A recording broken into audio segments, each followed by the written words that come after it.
UFC 235. Wow. So much to talk about, so much to take away from this event, but let's talk about Zabit.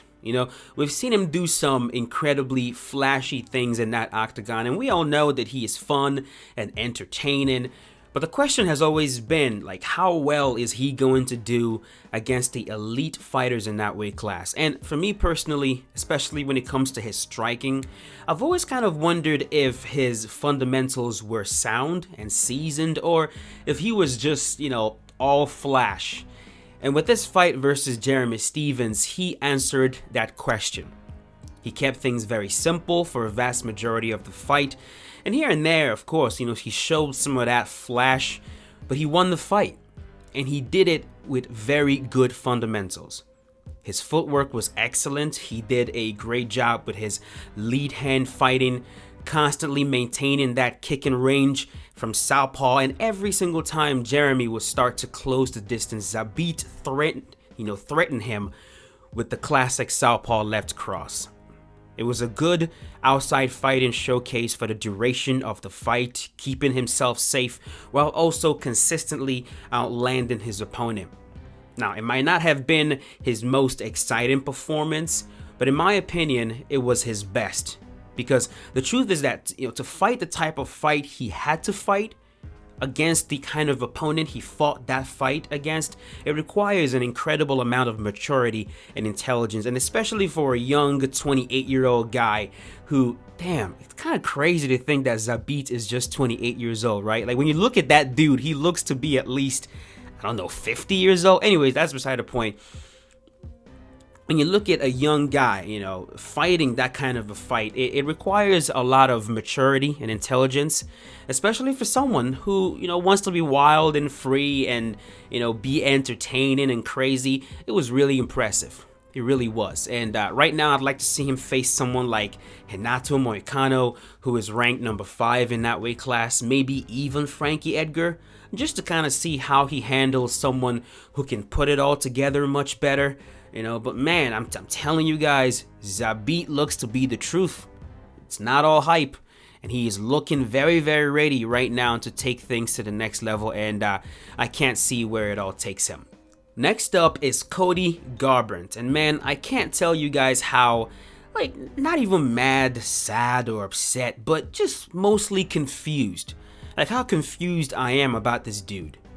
Physically, he has everything you could need to find success in that weight class.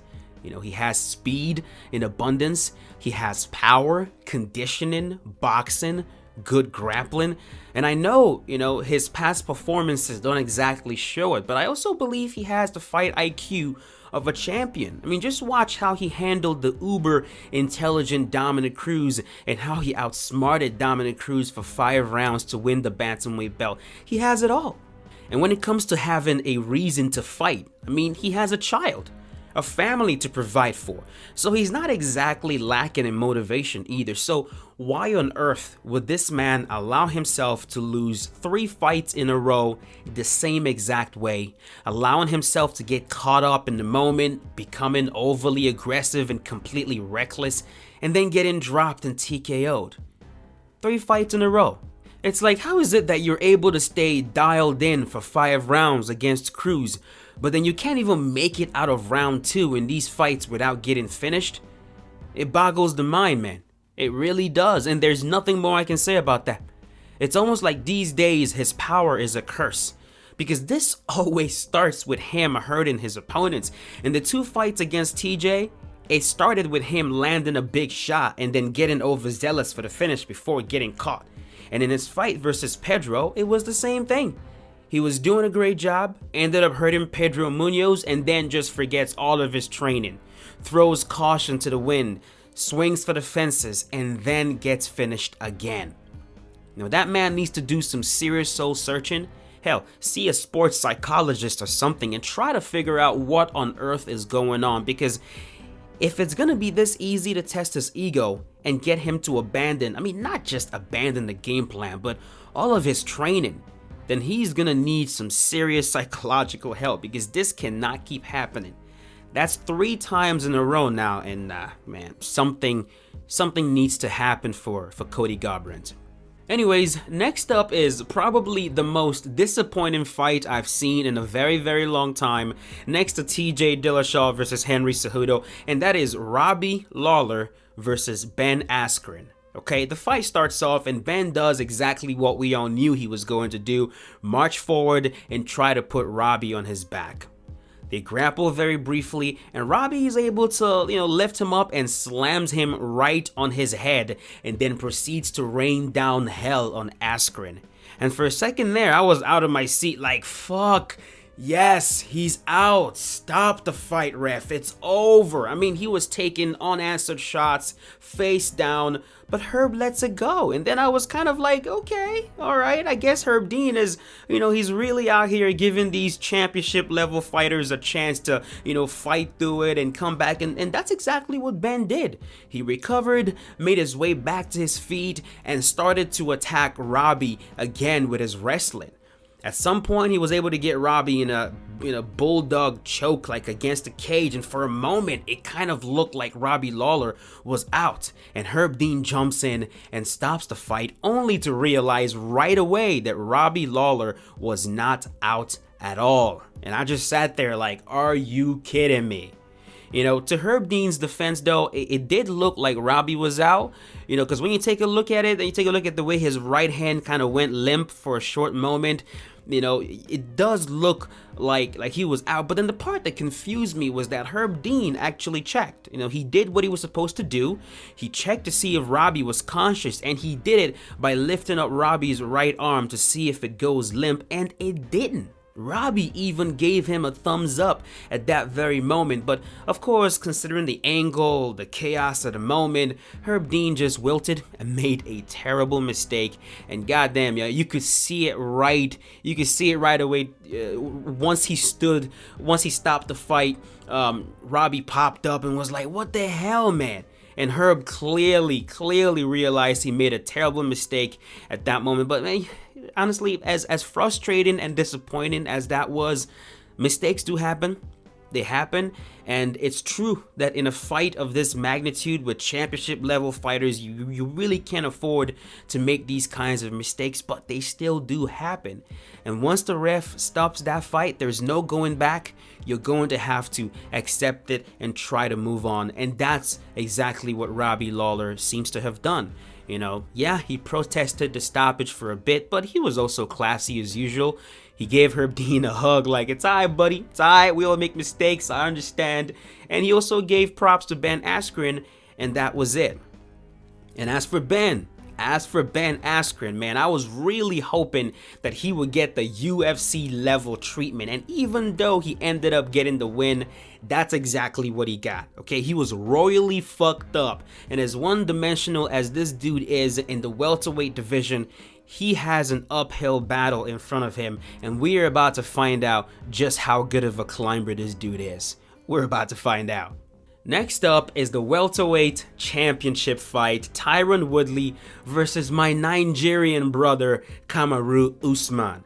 Very few people actually gave Usman a chance to win this fight, and it's understandable why. I mean, Tyron Woodley has won title fights like 5 times against a variety of different styles of fighters, from the brawler to the karate striker to the pure wrestler to the jiu-jitsu black belt, and for this reason, a lot of people just really didn't see Usman as a valid threat. But this is exactly why I personally picked Usman to get the win. The last well-rounded mixed martial arts fighter that Woodley faced was Rory McDonald, and that was a fight where he got completely dominated by Rory. And I knew that Woodley's style of, fighting against the cage like he always does, it just does not do well against someone who can mix it all up very well. Like, yes, it's very difficult to just strike with Tyron Woodley. He has brain rattling power and some understanding of kickboxing, and if you just, let him worry about your striking and that's all he has to worry about, like when he fought Wonderboy Thompson twice, he can spend months just focusing on that one aspect of your game, download that one aspect of your game, be ready for it, and only worry about that. And eventually in a 5-round fight, he can land one of those bombs. And with Tyron Woodley and how powerful he is, it only takes one, and that can change the whole fight. It's also very difficult to just grapple with Tyron Woodley, a man who has a very high level background in wrestling, because again, now he doesn't have to worry about your striking. He can just focus his whole entire energy on takedown defense, and when he's allowed to do that, he is very difficult to deal with, like when he faced Damian Maia. But when he's in there with someone who makes him think about every single aspect of fighting, you find that it's quite easy to make Tyron Woodley freeze in there. Rory McDonald did it, froze him against the cage and dominated him. And I knew that it was only a matter of time before someone else did that as well. And this time, it was Kamaru Usman. The game plan was simple. Mix it up. When he thinks you're about to strike, that's when you wrestle. And when he thinks you're about to wrestle, that's when you strike. And you do it all while keeping a steady high pace and making him pay for always insisting on standing with his back against the cage. Tyron's corner was screaming at him, literally begging him to go out there and fight, but he just wouldn't. He was completely, constantly just looking for that one big Hail Mary. Whether it's the overhand right that he so loves or his guillotine. And man, at this level, against a fighter this well-rounded, the Hail Mary is just no longer a valid tactic. You gotta fight. And Tyron Woodley didn't, and he got dominated. This win for Usman is a very special one for me personally as a Nigerian man and someone that understands intimately exactly what he is talking about when he talks about growing up in Nigeria and the challenges he had to face, the humble beginnings.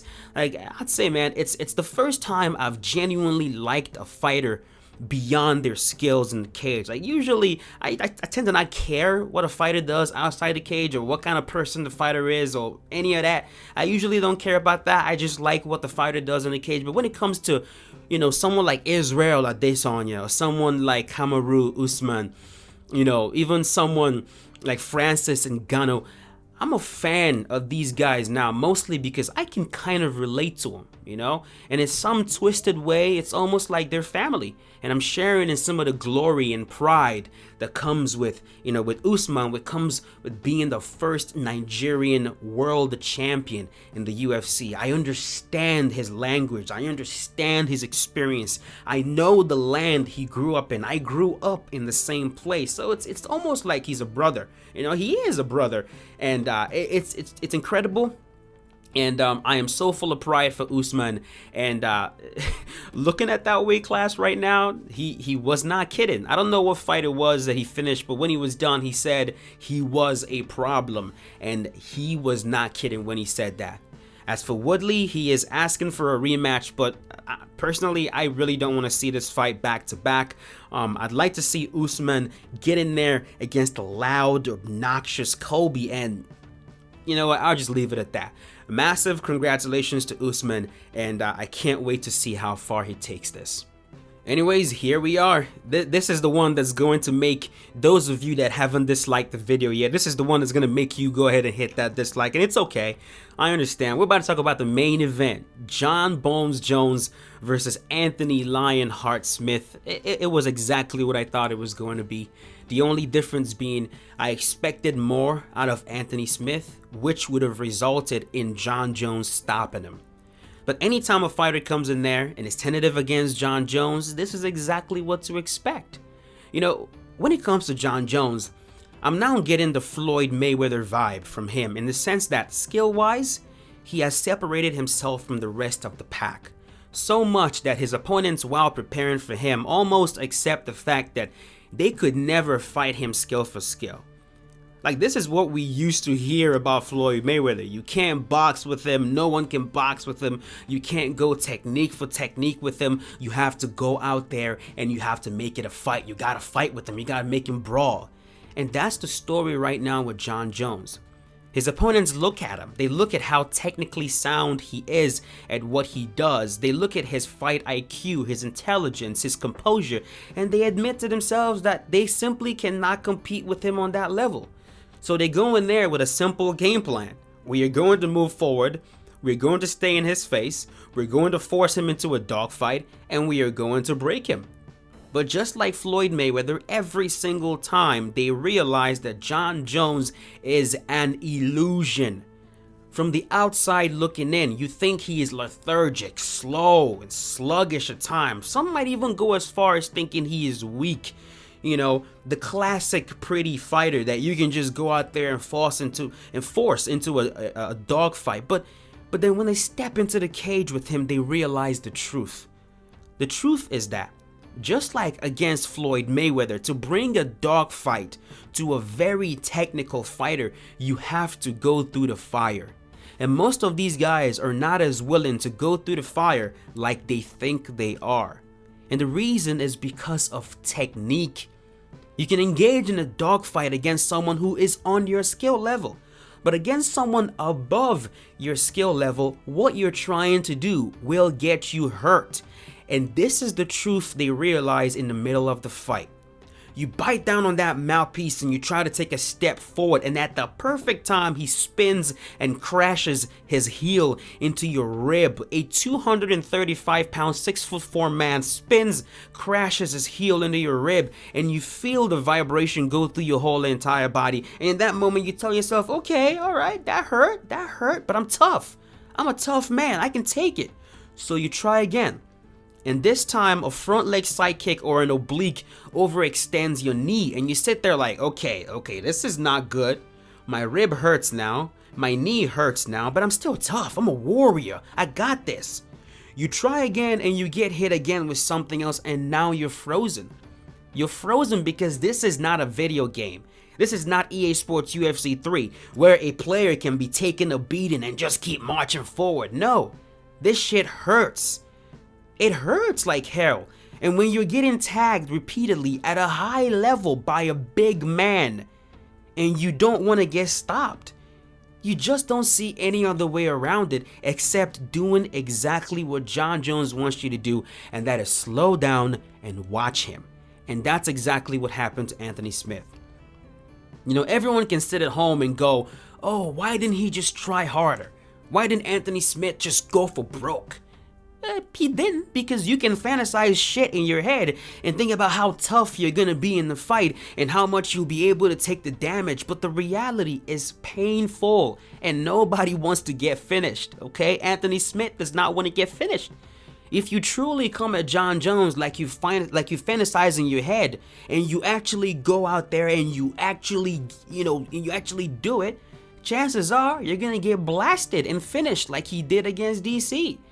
And this is what they realize in the cage. It is easier said than done. It is easier said than done. You think you're going to go out there and you're going to turn it into a dogfight. Then you get hit a few times and you realize this man's powerful. This man's dangerous. I don't want to get finished out here. And as for Jon Jones, this right here is what he does when opponents watch him. You know, people watch this fight and they're like, oh my God, what a boring fight. But this is what he does. It's like with Jones, you have two choices, okay? You can come and fight me and get finished, or don't fight me and watch me use you as a punching bag for 5 rounds. It's up to you. And Anthony Smith chose to be used as a punching bag, and that's what happened. When you look at someone like DC said he was gonna go and bring a dogfight to Jon Jones, and he did. He went out there, he walked through the pain, every single shot. Jon was just blasting him nonstop in the second fight, but DC constantly walked through it. He was able to walk through it because he is at that level. He's at that level where he can take it. He can walk through it and deliver his own shots. But guess what ended up happening? You end up running into shit when you face someone at Jon Jones's level. When you try to bring that dogfight to him, you get stopped. The same way that people get stopped when they try that against someone like Floyd Mayweather. At some point in the fight, though, Jon Jones did throw an illegal knee. And oh my God, I know how much shit I'm going to get from you guys if I don't point that out. And yes, that was fucked up. Someone on Jon Jones's level should know better.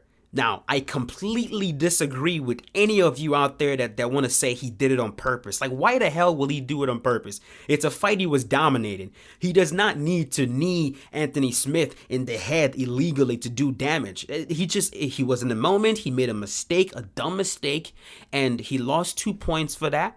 And, right there was Anthony's chance to leave the octagon with a belt. And a lot of people were hoping he would do that. A lot of people, we just got to see Jon Jones lose somehow. They were hoping that he would, God damn, man. Props to Anthony Smith for not doing that. It's going to be kind of hard to call yourself Lionheart. Lionheart, when you lay on your back, pretend like you're dying, get Jon Jones disqualified, leave with the belts that you didn't earn, and say you beat Jon Jones. Kind of hard to call yourself Lionheart if you do that. So massive props for him, for being a man about that, getting back up and fighting at his best for the rest of the fight. It was a dominant performance. Might not be the most exciting to a lot of you right there, but it was dominant. And that is one thing Jon Jones has been saying he wants to be remembered for. He makes a good point. Greatness is an opinion.